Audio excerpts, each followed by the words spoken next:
Good morning, students. I'm Arindam Bag here. I'm back with my lesson here. Today, our topic is Bethos. Let us see what we have in the syllabus. Still, till date, we have completed allegory, ballad, blank verse, heroic couplet. Yesterday, actually, and today, I'll be telling you something about Bethos. I hope you will get some idea about it. So, our topic is this Bethos. So let me tell you something about the syllabus also. You have two literary types. They are not terms. Those are sorry. Those are first is comedy and another one is tragedy. These are types, not terms. Rest of those things, rest of the names, whatever we have here, they are described as terms. Only these two types. Okay. So let us switch to the lesson quickly. So what we have today, as usual, I have my book with me, M.H. Abrams, and I'll be using the book of Edward Quine. Now here you can see that in Edward 2, glossary of literary term, particularly this book, it is written by M.H. Abrams, and here we are getting another term here, Bethos and anticlimax. Both of them means the same. There is no difference. Okay. So in some of the cases you will find, in some of the books you will find this name, and since in some cases you will find this name. Both of them are right. They are synonymous. Bethos, what it is? So Bethos in Greek it means for depth, and it has been an indispensable term to critics since Alexander Pope. So remember this particular fellow. He single handedly changed many definitions and introduced new ideas to the history of English literature. So he's a big name over here. Alexander Pope parodying the Greek Longinus' famous essay on the sublime. It was written by this fellow, Longinus. It was written in the year, he was actually parodying. Okay, he was making fun. He wrote this in the year 1727, and the name of that essay was On Bethos of the Art of Singing in Poetry. The primary objective of that writing was mock solemnity.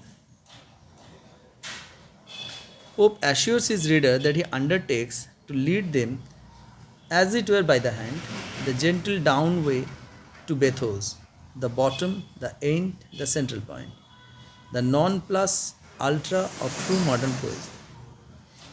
Whatever since has been used for an unintentional descent, please note it down. Unintentional descent in literature, when straining to be pathetic or passionate or elevated.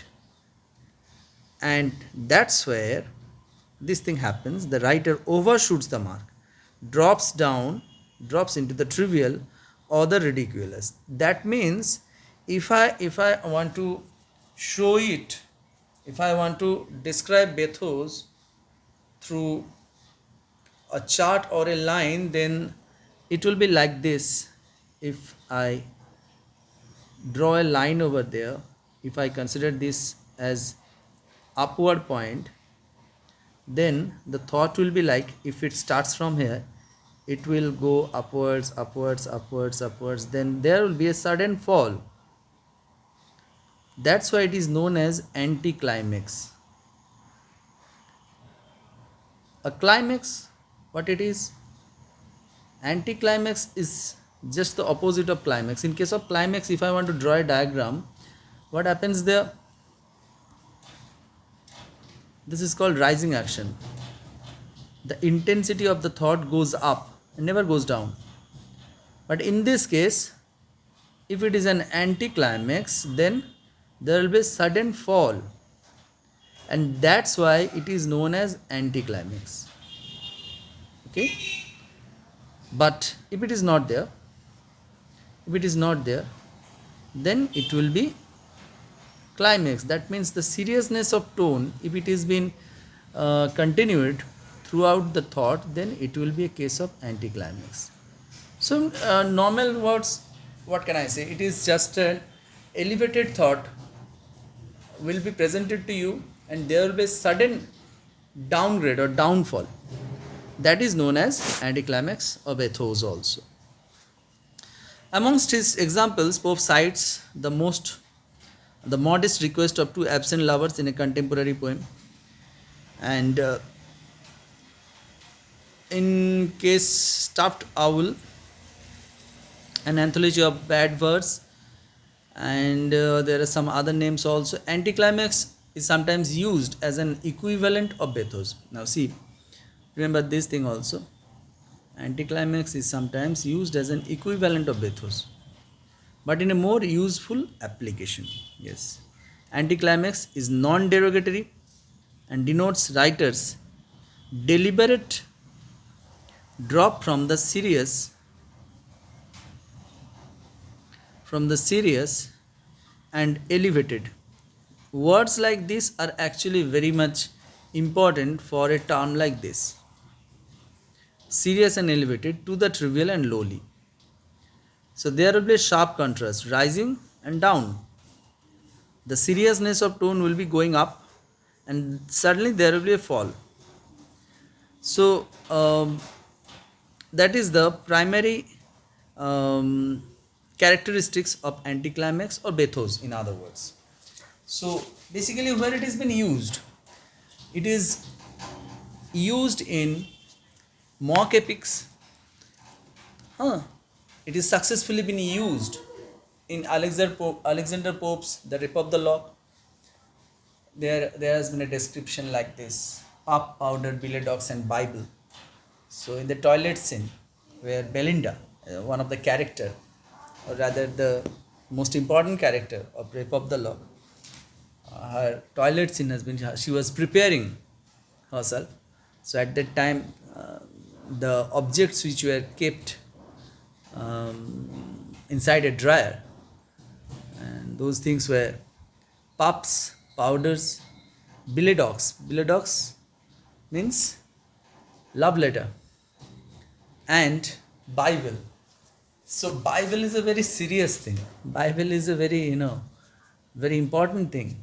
Religious book of the Christians, holy book of the Christians, and it has been kept with what?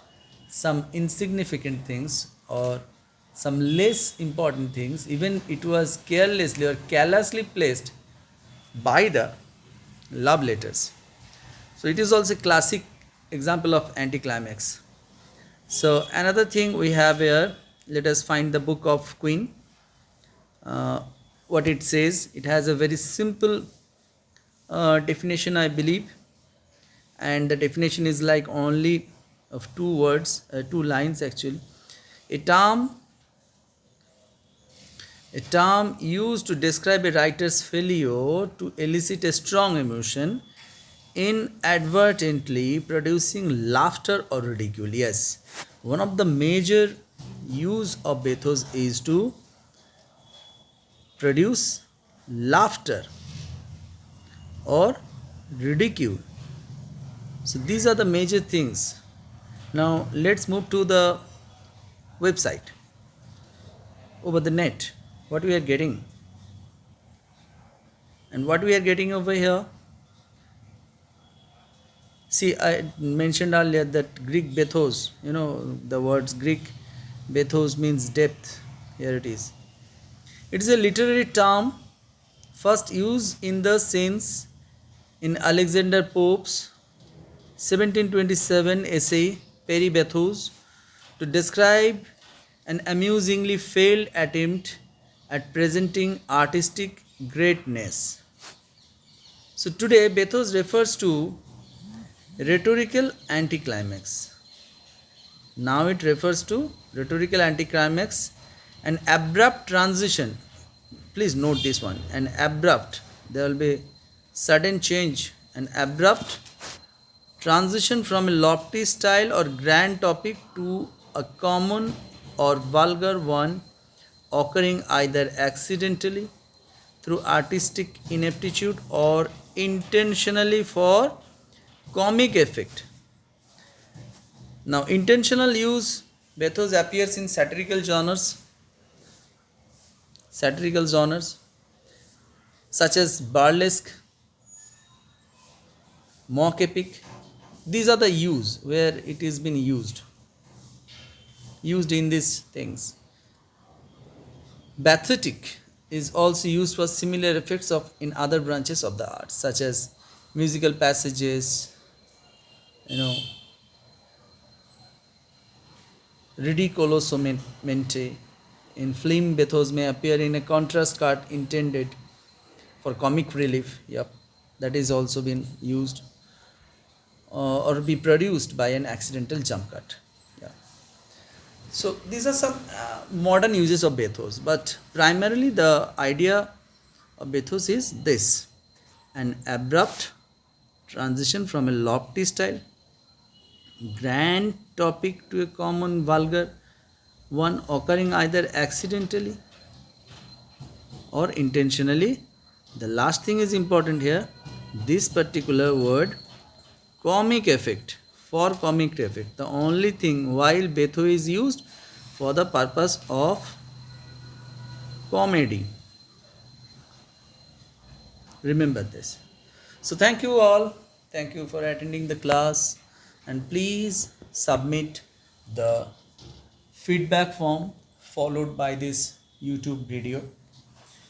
Without submission, if you fail to do that, you will not get your attendance. So please be careful while submitting that form. Mention your name properly, so it's been recorded. Thank you again. Thank you for your patience. Thank you for watching the video. Please like, share and subscribe my channel and help me to grow. Thank you.